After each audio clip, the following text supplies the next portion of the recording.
It's me. It's the D. We're here.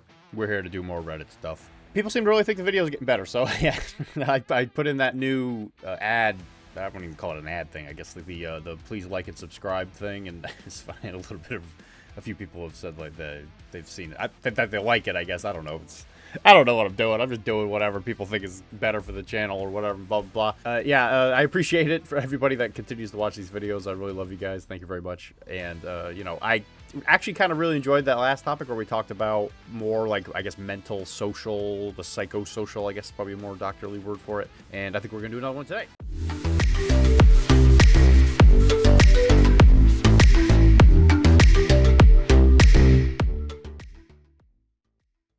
So I found one that I thought was actually super interesting. It touches on something that I think everybody, maybe not, obviously not everybody, but people could probably do a little bit better with. So I figured we'd get into it. So why delay? Also, yet again, I forgot to turn on that salt rock. Here we go.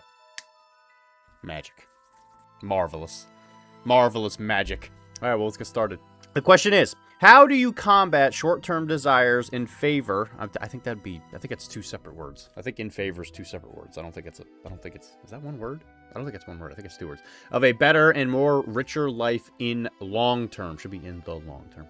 Anyway, I have been having some trouble in these vacations recently to get in the gist of life. I've been scrolling using social media, watching corn, eating junk food. It makes me feel like I already have everything I want, but in my heart, I know I have nothing, and the dread sets in quickly. I've been making it a point to go to the gym 2 to 3 times a week, but IK, which I assume is I know, abbreviation counterping. It's only enough if I keep it up for a year, but each time I sway away from my diet or put my mental energy to corn my desire, my drive to go to the gym decreases immensely. My last 3 years journals basically are, I don't have this, I want this, how can I get this? Oh, I'll take too long, or, oh no, I messed up, I'm not perfect. I for once want to leave the bad habits because this only benefit me in the short term, not long term, and enhance and be consistent in the good habits without comparing myself to the perfect guy on Instagram. So I don't want to be too judgmental, but the way this is typed out means that when you're typing, and if you don't do like a quick proofread, that's a really good example of not taking the time to slow down, kind of check your work, shall we say. Not that that's a bad thing, but what it does tell me is it does mean that as a personality trait, you're not really like focusing on like what it is that you're doing like in the moment, which kind of leads back to exactly your question. Not to say that that's a perfect example or if that's a perfect analogy and all that stuff, but that's something I noticed. Let's just put it that way. I mean, the whole idea of fighting against short-term desires is always going to it's always going to be a part of the human experience. The human brain is really, really receptive to something called dopamine, and the brain has, and we're going to speak kind of generically speaking, as we usually do in this channel. There's dopamine, and then there's serotonin. Who's talking to me? I'm at work.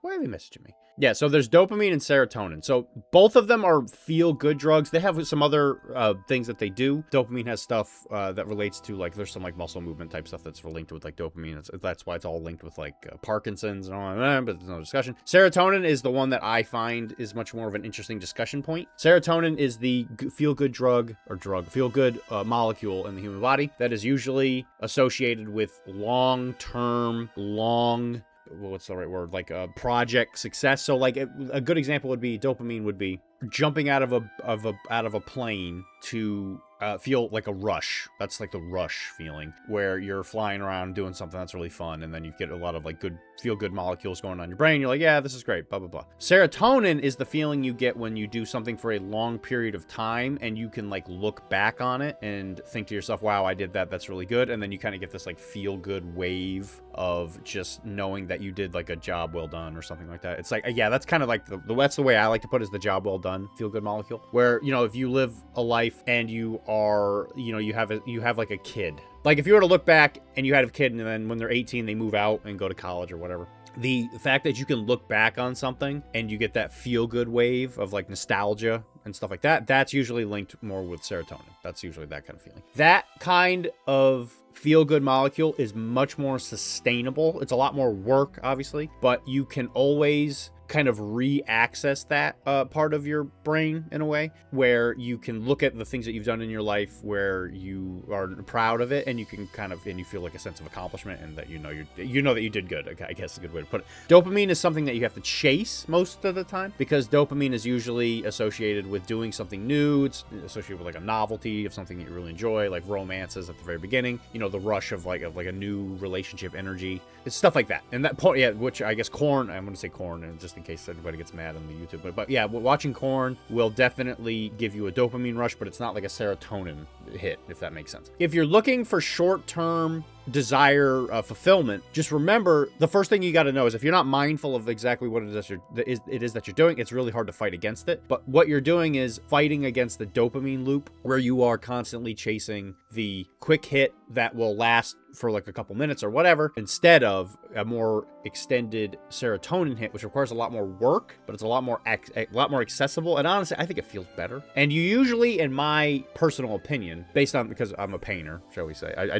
paint a lot of miniatures. I like a lot of Warhammer type stuff. If anybody knows what that is, I won't go into too much depth, but I'm a fairly well-known painter in that channel. When you can stop, and in my case, look at a completed project. So let's just say, for sake of ease on understanding what it is that I do, let's just say that I do an easel painting. If I work on an easel painting, every time I look at it, I can get a sense of essentially an accomplishment of what it is that I did. I got a dopamine hit while doing it because I like the novelty of it and I really enjoyed it. But if you have an actual physical product, it's a lot easier to look back on it and get the more extended hit. What that means is that when you're going for your dopamine hits, it's much more beneficial if you can link that kind of stuff with something that has a much more lasting impact. And that could be in your relationships. That could be in your what you do with your free time. Because it is hard to fight against the dopamine hit, because your brain is designed to want dopamine because it likes to feel good, right? There's no problem with, it's not a bad thing to feel happy, but it is a bad thing to feel happy about things that are not sustainable, for one, and that might negatively impact the quality of your life, either in the short term or the long term, shall we say. Now, in your case, social media is purposely designed to abuse that loop. That's why it's so hard to break. When you start doing the deadpan scroll, what are they called? It's like a something zombie, the scroll zombie. I get my brain's like half cooked today. Apparently, I can't think of half stuff I'm trying to say. But when you go into zombie mode, when you're just deadpan scrolling on your social media stuff, that is purposely accessing your dopamine loop, because it's constantly hitting you with novelty, because all the videos on it are purposely designed to kind of like get your attention. That's why short form social media is so popular these days. That's why shorts and all that have become such like a major part of stuff like Instagram and Facebook shorts and all the other stuff, and threads or whatever they're called. Those are purposely designed to access that loop because of the fact that they're short little bites of information that you can purposefully like use to get a dopamine hit. But it's such a small amount that you're constantly kind of like trying to fill an empty, like a leaky bucket, I guess is a good way to put it. So yeah, just kind of keep that in mind.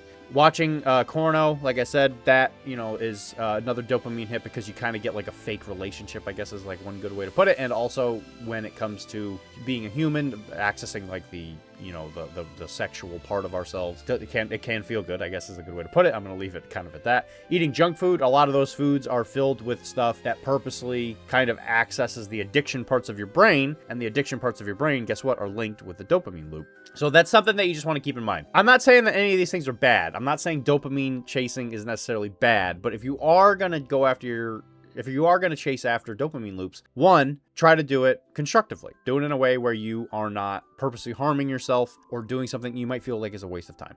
Living life is hard. Feeling good about doing something, there's nothing wrong with that, in my opinion. You just don't want to go on and become like a full-on hedonist. Becoming a hedonist is not beneficial.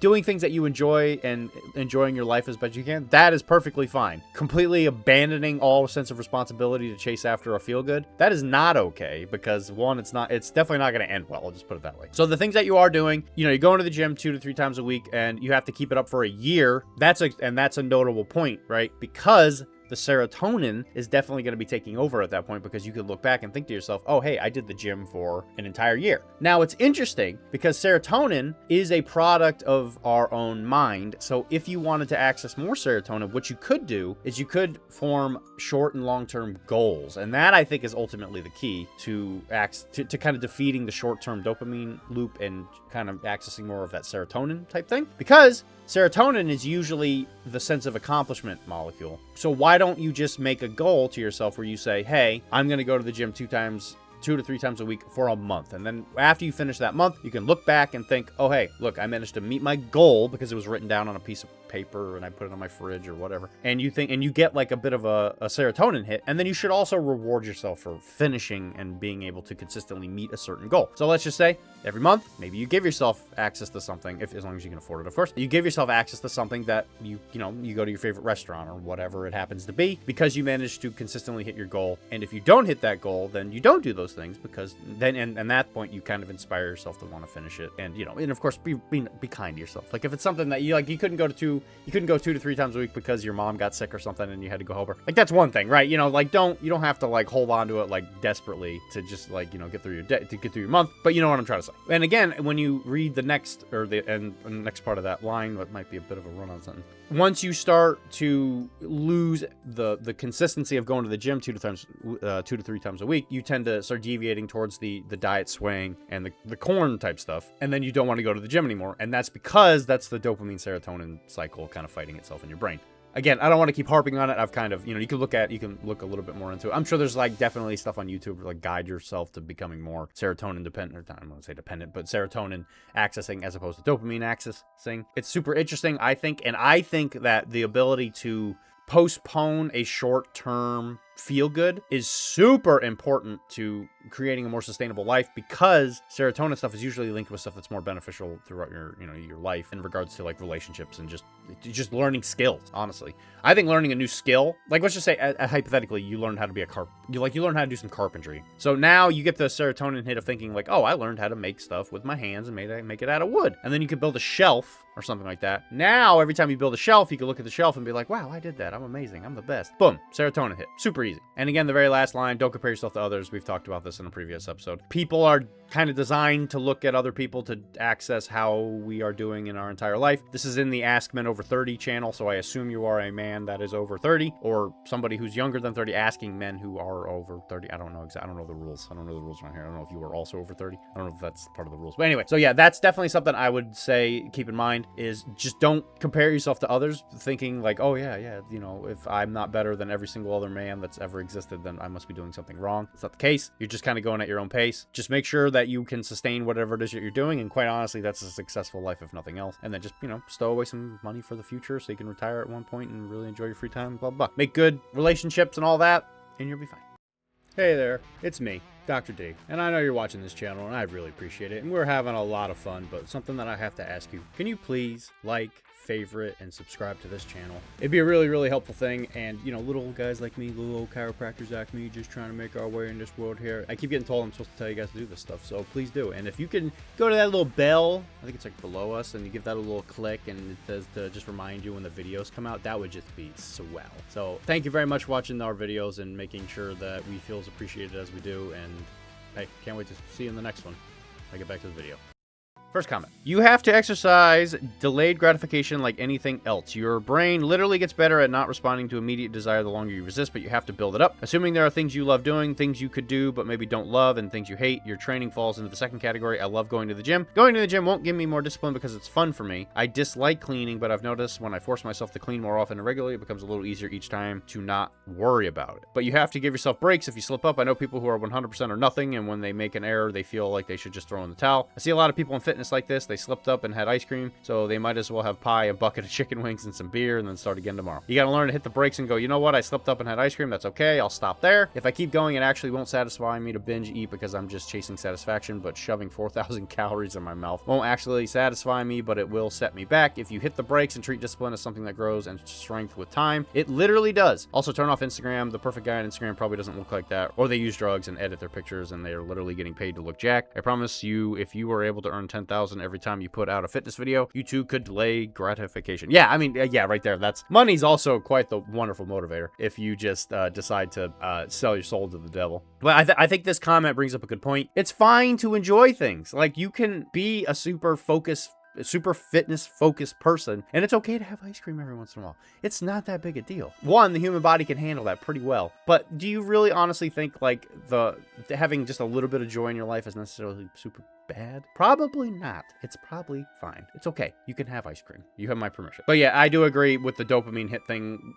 Again, he's kind of alluding to it. He might not know the exact words for it, but the whole delayed gratification muscle idea is something I've definitely seen before. I think it's a really good way to look at it personally. Meditation is something that I've seen is linked with that pretty consistently. When you meditate, you are able to kind of like guide your thoughts in a way where if you try to empty the mind and there's a certain thing that comes up in your head, one way to train the delayed gratification muscle is you just push that aside and try to go back to the empty mind. Not everybody can do it, but I've seen some people get a lot of benefit out of doing like a meditation mind retreat, I guess if that's what you want to call it. If you're able to essentially push aside the thoughts or the abrupt thoughts that are able to just come up in your head, and then all of a sudden you feel like you need to do it, it's much easier for you to kind of transfer that to other things, because sometimes it's okay to have thoughts that are unproductive or bad or whatever, but if you don't act on them, it helps you in the future not act on them because you know that you can not act on it, right? It's just like it's like a learned skill in that case. So I like the idea of the muscle delayed gratification, the brain muscle type idea. That analogy is something that I've always kind of resonated with. I think it's good. Give it a shot. The more that you resist the urges, the easier it is to control said urges, because like he was saying, with things that you don't enjoy doing, 100% you're able to get a much more firm grasp of life if you're able to just start getting a firm control of your life. Next comment. Comparison to the rando on Instagram is pointless. You have no idea what they're actually doing or not doing. I could have a six-pack and massive arms if I worked out 6 hours a day, slept 10 hours, and did a metric ton of HGH, that is human growth hormone. Bing. I pointed to the wrong side. It's probably over here. And tren. I actually don't know what tren is. That's not an abbreviation. That's an adjuncted word, I think. It's not abbreviated. It's a truncated version of the word, I think. I don't know what trend is. If you're a regular guy with a job and a life, give yourself grace that you literally can't and will not be able to look like that guy. As several people have said, good habits stick or stack. I strategy was always pay myself first, get the workout in early in the day, eat a filling, healthy meal first, basically use up your energy on healthy, successful tasks, and then at the end of the day, give yourself grace to veg out in front of the TV or have some ice cream. If you eat clean for long enough, it won't be fun going back to eating a lot of junk food. Eating clean makes you realize just how crappy junk food makes you feel. Yeah, I'm just gonna be honest with you. The way that food is designed, at least in the United States, in a lot of ways, is the junk food type stuff is literally, it accesses the parts of your brain that are kind of addicted, or that are associated with like drug addiction. It's not good for you. They purposely make food to make you addicted to it so that you keep buying it. Again, it's a money thing. They don't necessarily do it out of, and then some of them might. Again, I think it all comes down to like publicly traded companies, but I think a lot of these companies don't do it out of maliciousness, but they do know that if they want to make a profit, they have to keep selling something. Pringles was the thing that I used before. If you stop eating junk food, it's actually shockingly easy to start resisting it because of the fact that your brain is able to just be like, I don't like that stuff. Especially if you're mindful and think about how you feel after you eat some of this food. Some of the junk food you eat, after you eat it, you just feel so bad. Like you just feel greasy. Yeah, it's terrible. I'm not gonna sit here and say like, don't, again, to not enjoy the things you like. If you like Pringles, go eat Pringles. Like, I don't really care. But just know that it's obviously, there are things that are happening that are a little bit beyond your control. So just remember that. Vote with your money, as they say. A bit of an aside here. Whenever I'm doing these videos in this Ask Men Over 30 thing, there's a SpongeBob SquarePants meme where he like pulls out a razor. He's like, I am a man! And I don't know why that one always like pops in. Well, I do know why it pops into my head while I'm doing these things, but I just think to myself, every time in this particular thread, every person's name underneath it says man with a certain age bracket there. And I think to myself, like, that's funny. And just like, I am a man! I don't know why that's what I think of, but whatever. It's a little intrusive thought that went through my head. All right, next comment. As said, delayed gratification and be more future-minded. That's kind of what I was alluding to with that serotonin, dopamine thing. Again, I probably said it a little bit more like doctory. A lot of these people are kind of saying the same thing. When I'm training at the gym or eating well or getting to bed on time, often I'm not thinking of them in the moment. Wow, this is fantastic. But done consistently for long enough, and future me reaps those benefits and finds doing those things psychologically more fulfilling as time goes on. Inversely, binging on food, alcohol, and anything else might feel great in the moment, but future me wears that debt, and I feel worse as a result. I have been both people at different phases, and now at almost 45, in the fittest and in the best shape of my life. I still get desires to skip my workout and randomly start drinking. I work and wine after work, and when I do, that's good for me. I wake up the next day and think, I'm so glad I'm not hungover, or damn, I feel better after that workout. Basically, stack the things that compound positively in life and infrequently the things that that don't. Yeah, that's a really important thing to think about, is the good habit stacking. Because, and I think I've said this in previous videos, where it's a lot easier to make bad decisions when you're not in a good mood. As soon as you're not like doing well, bad decisions start looking much more attractive. Once you start making good habits, there's definitely a sense of momentum where if you are able to make one good decision, the next good decision definitely is a lot easier, and then the dominoes start falling. You just have to be super mindful of it. This person brings that up in a really good way, where if you're about to make a bad decision, if you don't do it, one, you can look back and again, probably get a little bit of a dopamine or serotonin hit from that, where you think, yeah, I'm super happy I don't have to deal with that awful hungover type feeling.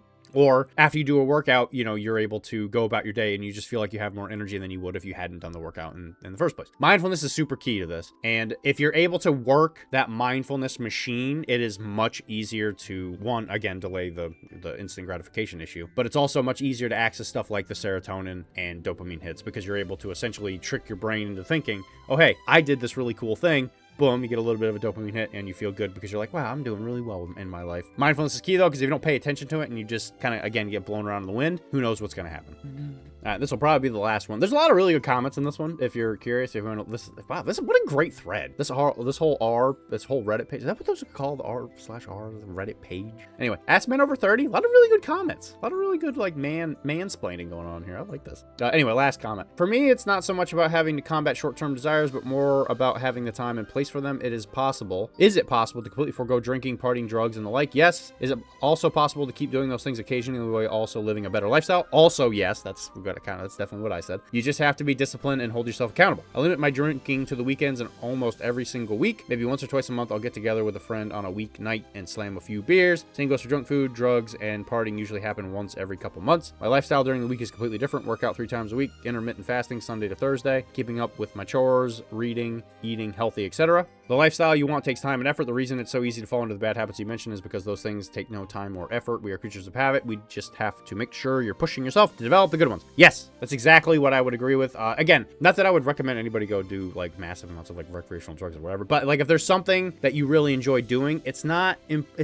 vital that you completely give it up. You don't have to, it's not a black and white situation. If there are things that you like but you know aren't healthy for you or not good for you, it's okay to do them occasionally. You just can't do them 24/7. The hedonistic lifestyle like that is just not sustainable. It's not productive, and it's just not healthy. Like he's saying, even if you make yourself just some simple rules, and even if you sometimes break those rules, it's not that big a deal. As long as 9 times out of 10 you're doing the right thing, you're doing a heck of a lot better than a lot of other people. Let's just put it that way. Go out there, enjoy your life. Make some rules. Like don't drink every single day, but pick a day. Maybe like every Friday you go out and have a beer with your friend or whatever. Just like, but try to keep it all guardrails, I guess is the best way to put it. So yeah, I think that's a good sum up of kind of how I'm feeling. I'm glad that the super smart people in the comment section all, for the most part, were saying the same things I was saying. I think my serotonin dopamine hit was probably, like I said, a little bit more like medically minded. I guess that's why you watch this channel in the first place. But like a layman term kind of way. A little bit more easy to understand, I guess. I like this. This is good. This is a good question. And I think delaying personal gratification is super important for having a healthy lifestyle. And when you start making good decisions, one, guess what? Your back and all that stuff feels better. Your nerves are happier. And that's chiropractic for you, baby. Feeling good is a good feeling. Let's just put it that way. Yeah, thank you very much for watching this video. I'll see you guys next week. Keep it popping out there, and I'll talk to you later. Bye.